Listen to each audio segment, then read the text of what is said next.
Oh, waktu tsunami kemarin, waktu gempa di Palu di mana Ramadan?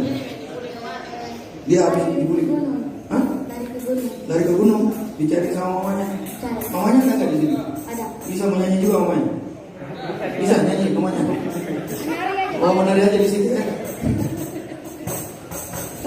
Lagu ini saya ciptakan buat baby saya yang kecil. Jadi lagu ini juga jadi itu tiba-tiba lagi nongkrong di kampung seni kampung di Jalan Asanudin, tiba-tiba ada tuh kerinduan pas pengen gitar. Jadi lagunya jadi di situ dia lagunya. Baru-baru sih cuman enak. Pas saya suruh vokalis saya nyanyi, wah sini kayaknya. Ramadan sekarang udah kelas berapa nak? Udah kelas 1 SMP. SMP-nya di mana? SMP 8 Makassar. Ayo dong saya hello dulu buat SMP 8 Makassar. Mana teman-temannya? Ayo teman-teman dulu. Ayo ini. Teman-temanku coba. Teman-teman bisa nonton di live streaming Makassar.